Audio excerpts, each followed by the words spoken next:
ప్రజ్ఞ ప్రజ్ఞ ప్రజ్ఞ ఇది. అక్కయ్య గారు, ప్రజ్ఞ ఎక్కడుంది? అక్కయ్య గారు చాలా సంతోషం, మీకు స్పృహ వచ్చింది. ప్రజ్ఞ ఎక్కడుంది? ప్రజ్ఞ ప్రజ్ఞ దానికి నువ్వు ఈ విషయం అభికి చెప్పావా? వాళ్ళ నాన్నమ్మకి ఆ రౌడీలు మన ఎదురుగానే కిడ్నాప్ చేసి ప్రజ్ఞని తీసుకెళ్లారని చెప్పావా లేదా? అక్కయ్య గారు, చాలా సార్లు ఫోన్ చేశాను, చాలా సార్లు మాట్లాడడానికి ప్రయత్నించాను, మాట్లాడలేకపోయాను. అరే నువ్వు తిన్నగా ఇంటికి ఎందుకు వెళ్ళలేదు? అక్కడికి వెళ్ళి చెప్పండాల్సింది కదా అభికి. అక్కయ్య గారు, ప్రజ్ఞని రౌడీలు కిడ్నాప్ చేశారని. అక్కయ్య గారు, నువ్వు ముందు చెప్పు, నువ్వు అభికి ఎందుకు చెప్పలేదు? అక్కయ్య గారు, మీరేం మాట్లాడుతున్నారు అసలు? మీ తలకి దెబ్బ తగిలింది, మీరు స్పృహ తప్పి పడిపోయారు, తల నుంచి రక్తం కారుతోంది. అలాంటి పరిస్థితుల్లో నేను ఎలా వెళ్తాను చెప్పండి? వదిలి వెళ్తే చచ్చిపోతానా? అక్కయ్య గారు, మీరు నా మాట వినండి. అక్కయ్య గారు, నేను మిమ్మల్ని హాస్పిటల్ కి తీసుకురావడం చాలా అవసరం అనుకున్నా. ఏమీ ముఖ్యం కాదు హాస్పిటల్ తీసుకురావడం, మనకి ప్రజ్ఞ ప్రాణాలేం ముఖ్యం కదా. నువ్వు ఎలా వదిలేసావు? సిస్టర్, ఒక్కసారి డాక్టర్ని పిలవండి. ఫోన్ చేయలేదా నువ్వు? లేదు, నేను చాలా సార్లు ఫోన్ చేశాను, అభితో మాట్లాడలేకపోయానండి. ఎవరితో ఒకరితో మాట్లాడి ఉంటావు కదా ఇంట్లో చెప్పాల్సిందే. అక్కయ్య గారు, అభి ఫోన్ ఆలియా తీసింది, తనకు నేనంతా చెప్పాను. ఆలియా చెప్పావా? నోర్మై, నీకు తెలీదా? ఆలియా ఇంకా తను మన ప్రజ్ఞని చంపాలని చూస్తున్నారు. వాళ్ళు దాన్ని చంపాలని చూస్తున్నారు. వాళ్ళు ప్రజ్ఞని అడ్డు తొలగించుకోవాలనుకుంటున్నారు. నువ్వు పోయి ఆలియాకే చెప్పావా? అయ్యో, అయినా ఏం పర్లేదు, నేను ఇప్పుడే వెళ్ళి అభిని కలుస్తాను. అలా ఎలా అతను పెళ్లి చేసుకుంటాడు.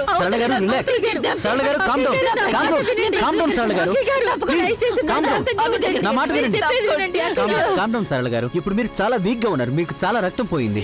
నేనేమి చచ్చిపోను డాక్టర్. అవతల నా కూతురు ప్రమాదంలో ఉంది. ఇక ఇక్కడ నేను ఎలా పడుకోగలను? నేను ప్రజ్ఞ దగ్గరికి వెళ్ళాలి. నన్ను ప్రయత్నించండి. మీ తలకి బలమైన దెబ్బ తగిలింది. మేము మీకు కొన్ని టెస్టులు కూడా చేశాం. ఇప్పుడు ఆ టెస్ట్ల రిపోర్ట్లు వచ్చేంత వరకు ప్లీజ్ మీరు ఇక్కడే రెస్ట్ తీసుకుని ఆ తర్వాత వెళ్ళిపోండి. డాక్టర్, మీకు తెలుసు కదా ఒక్క తల్లి మనసు ఎలా ఉంటుందో. తల్లిని డాక్టర్ గారు, నేను తల్లిని. నేను నా బిడ్డకి జన్మనిచ్చాను. ఇప్పుడు నా బిడ్డ నా కళ్ళెదురుగానే కిడ్నాప్ అయింది. అది ఎవరికి తెలీదు. నేను ఇక్కడ పడున్నాను. నా కూతురికి ఏమైనా జరిగితే మాట వినండి. దయచేసి దగ్గరికి వెళ్ళాలి.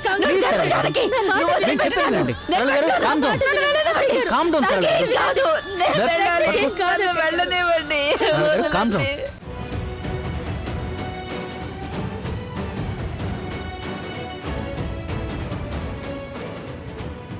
చాలు, ఇప్పుడు ఇంకా భరించడం నా వల్ల కాదు.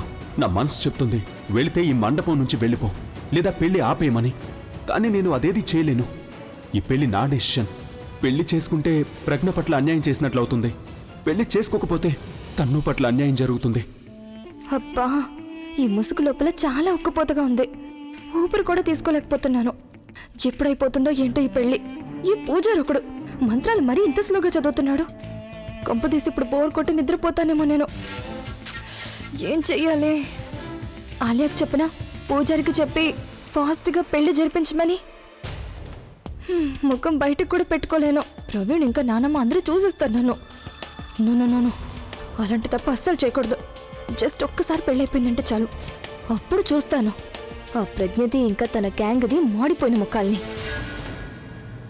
చెవండి, ఎప్పుడైతే ఆలియా నాకు జరిగింది చెప్పిందో అప్పటి నుంచి నేను కేవలం ఇదే ఆలోచిస్తున్నానండి. ఒకవేళ నిఖిల్ గాని ప్రజ్ఞను చూసుండకపోతే అప్పుడు ఆ ప్రజ్ఞ ఇక్కడ మండపంలో కూర్చుని ఉండేది, ఇంకా మన అమ్మాయి అక్కడ పైన బాత్రూంలో ఉండేది.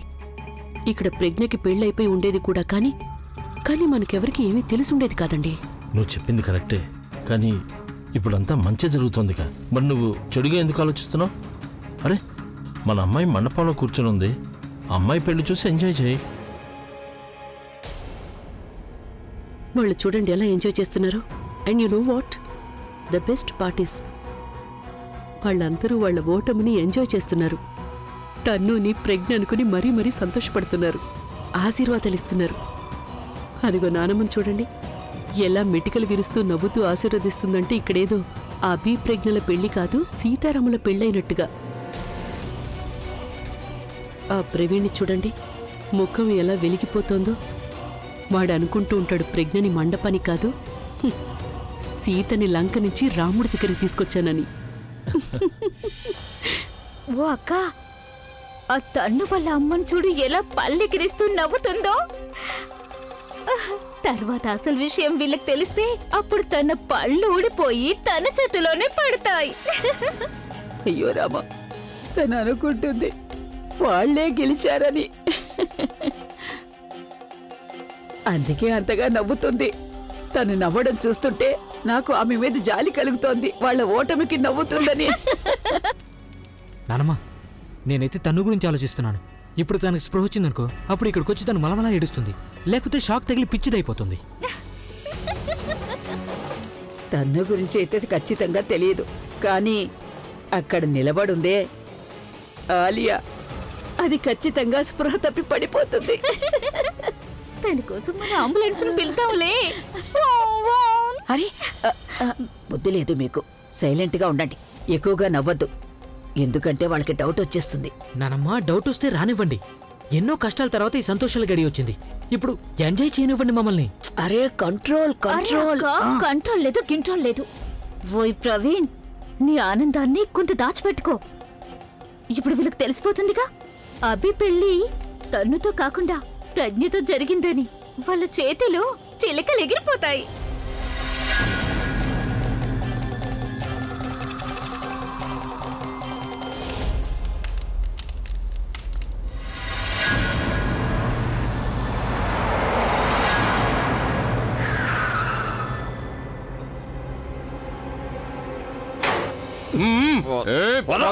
నీ ఇల్లు వచ్చేసింది.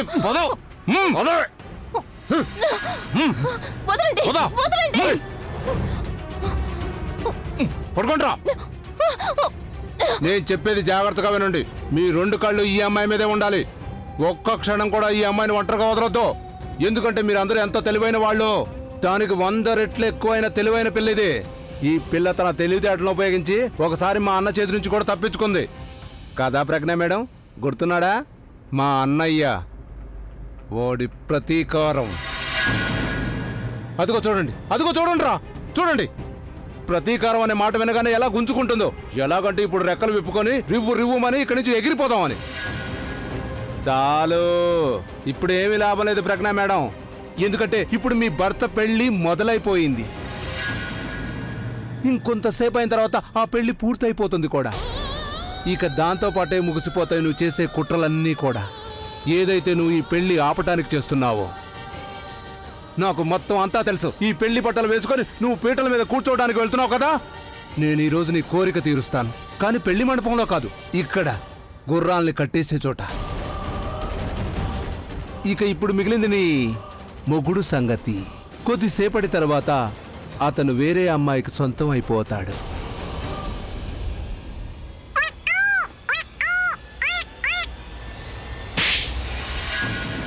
సిగ్గు అనిపించడం లేదా నీకు? ఒక భార్య ఎదుట ఆమె భర్త పెళ్లి గురించి మాట్లాడుతున్నావు. ఆయన దగ్గరుండటం, ఆయనకి తోడుగా ఉండటం నా హక్కు. కానీ ఈ రోజు నీ కారణంగా ఆ హక్కు వేరే వాళ్ళకి దక్కుతుంది. కానీ అది నీకు అర్థం కాదు. ఎప్పుడైతే నీ చెల్లెలికి ఇలా జరుగుతుందో అప్పుడు అర్థం అవుతుంది. సన్నాసులారా, మీరు దీన్ని పట్టుకోలేరా? దీంతో నా 2వ చెంప కూడా పగలగొట్టిస్తారా ఏంటి? దీన్ని తీసుకెళ్ళండి. తీసుకెళ్లి దీని కాళ్ళు చేతులు ఎంత గట్టిగా కట్టేస్తారంటే దీని కాళ్ళు చేతుల నుంచి రక్తం రావాలి. అర్థమైందా? అలాగే అన్న. వెళ్ళండి.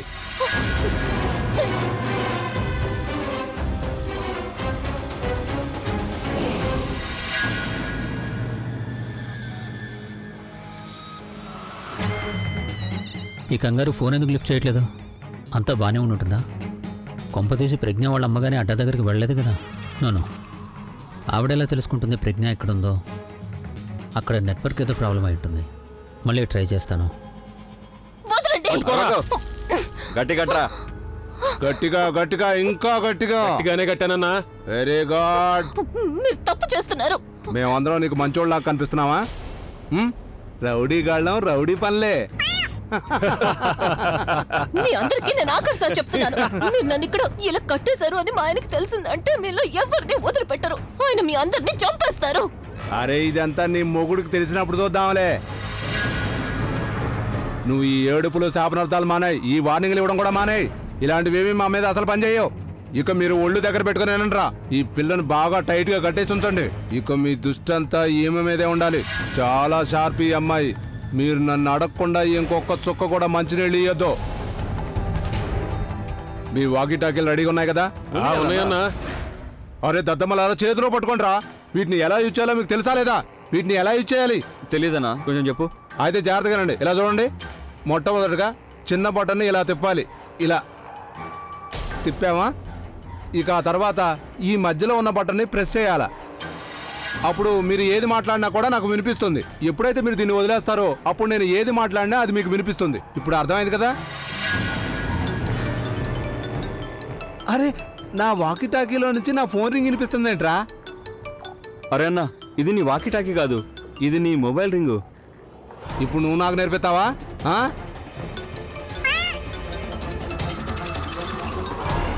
ఇదిగో నిఖిల్ సార్ ఫోన్ కూడా వచ్చింది. చెప్పండి సార్. రే ఇడియట్, ఇందాక నుంచి ఫోన్ ట్రై చేస్తున్నాను. ఎక్కడ తెచ్చారు? అయ్యో సార్, ఏంటంటే ఇక్కడ నెట్వర్క్ చాలా ప్రాబ్లంగా ఉంది సార్. ఎందుకంటే ఇక్కడ 4 దిక్కుల దట్టమైన అడవే సార్. ఏంటి నా అడ్డా గురించి నా దగ్గరే చెప్తున్నావా? ముందు చెప్పు, ప్రజ్ఞ ఏం చేస్తుంది? పిచ్చి వేషాలు ఏమీ వేయట్లేదుగా? అయ్యో సార్, తను చాలా ప్రయత్నం చేసింది, కానీ నా ముందు ఆ ప్రయత్నాలన్నీ వేస్ట్ అయిపోతాయి. అది మీకు తెలుసుగా. అంటే పారిపోవడానికి ప్రయత్నించిందా? ఫుల్లుగా సార్, ఫుల్లుగా. అయ్యో సార్, తను నా మనిషి చెయ్యి కూడా కొరికింది సార్. ఆకలి మీద ఉన్న పులి కదా, కొరుకుతుంది. ఇప్పుడే వార్నింగ్ కూడా ఇచ్చింది సార్. నేను తనతో ఏమన్నానంటే నీ భర్త పెళ్ళైపోయింది అని. అంతే సార్, వెంటనే నన్ను లాగిపెట్టి కొట్టింది. తన భర్త పేరు చెప్పి నాకు వార్నింగ్ కూడా ఇచ్చింది. Very good. అంటే తను ఇంకా ఎగిరెగిరి పడుతుంది. ఇప్పుడు రాజా గుండెల్లో రాణి నిండి ఉంది కాబట్టి ఎగిరెగిరి పడుతుంది. కానీ నువ్వేం జాలి చూపించద్దు, తనని ఇంకా ఏడిపించు. ఎందుకంటే నన్ను కూడా చాలా ఏడిపించింది. అసలు ఈరోజు నా ఫైనాన్షియల్ పొజిషన్ ఇలా ఉందంటే దానికి కారణం ఆ ప్రజ్ఞే. సో అసలు ఏమీ జాలి చూపించద్దు, ఓకే? ఒక్క నిమిషం, నా మైండ్లోకి ఒక సూపర్ ఐడియా వచ్చింది. తనతో రక్తపు కన్నీళ్లు కార్పించడానికి.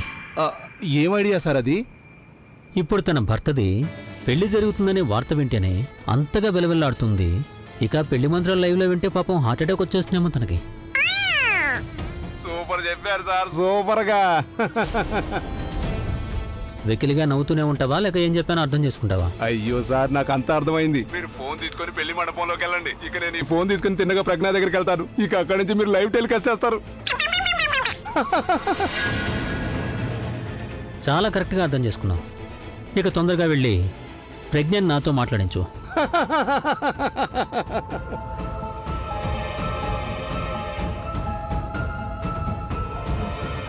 ఇదిగో వినో, నీ భర్తది లైవ్ మ్యారేజ్. పెళ్లి తంతు, సప్తపది, మంత్రాలు అన్నీ స్వయంగా వినో. బాగా ఎగిరి పడుతున్నావుగా నువ్వు. ఇప్పుడు ఎగురు, లేదంటే ఆనందంతో డాన్స్ చేయి, పిచ్చిదానిలా డాన్స్ చేయి, పాట పాడు. ఈ రోజు నా మొగుడికి పెళ్ళంట, ఈ రోజు నా మొగుడికి పెళ్ళంట.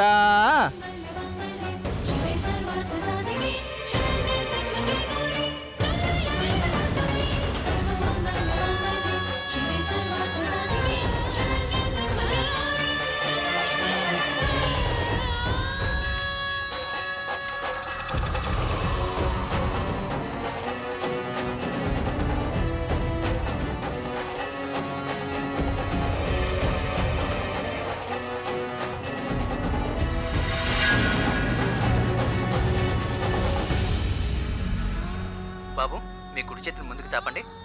ఈ పుష్పాలు తీసుకుని ఈశ్వరుని అర్చించండి.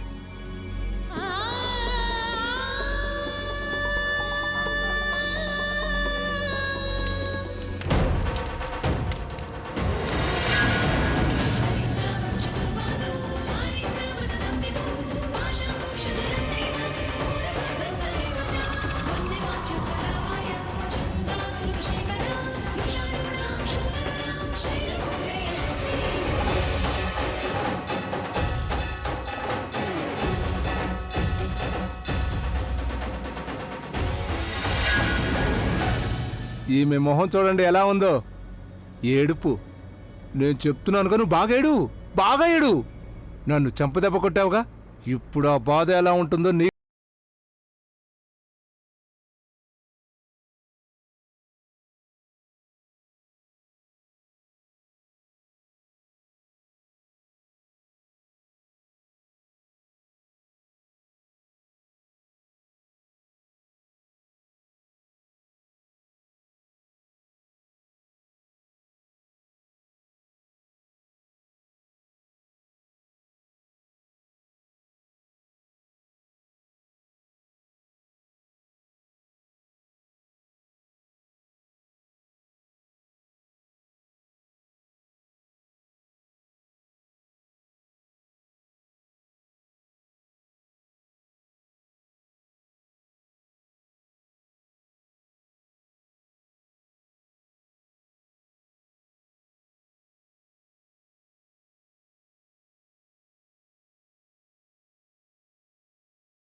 ప్రజ్ఞ పరిస్థితి చాలా దారుణంగా ఉండుంటుంది.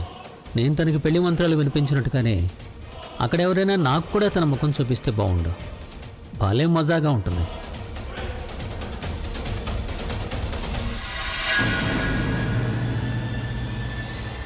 ఇదేంటి ఫోన్ ఇలా విచిత్రమైన యాంగిల్లో పట్టుకున్నావు? ఎవరితో మాట్లాడుతున్నావు?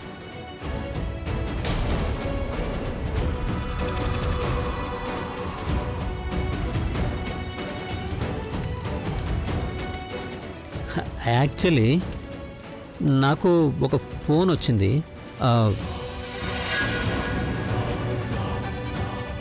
అందరికంటే నీకు తను చాలా పెద్ద ఫ్యాను. తనకు తెలిసిందంట నేను నీ పెళ్ళికి వస్తున్నట్టు. సో తను అనుకుందంట, అతను అనుకున్నాడంట కాల్ చేద్దామని. అంతే, నాకు రిక్వెస్ట్ చేశాడు నీ పెళ్లి వేడుకొని. ఇంకా అందరికంటే పెద్ద ఫ్యాన్ ప్రజ్ఞ.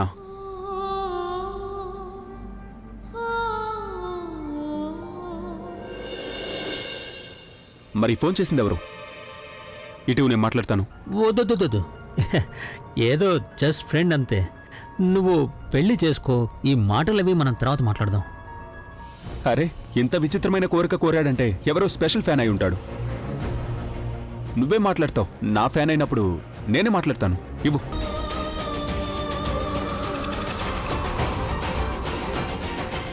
ఇస్తావా లేక నేనే రావాలా?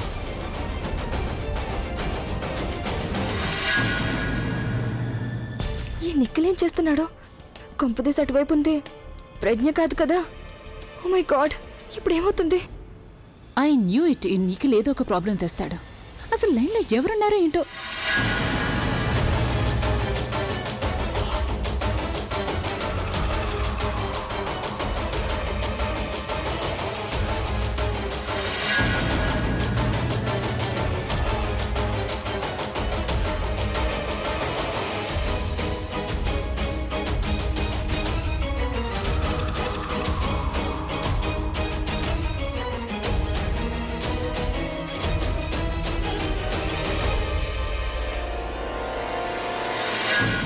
హలో,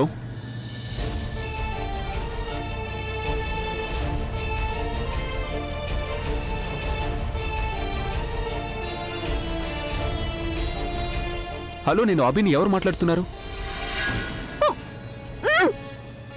హలో, మీ పేరేంటి?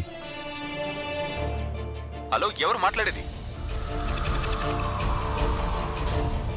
నువ్వు వెళ్ళి వినాలనుకుంటున్నావంటగా, అందుకే నేను అనుకున్నాను నీతో మాట్లాడి నా వాయిస్ వినిపిద్దామని.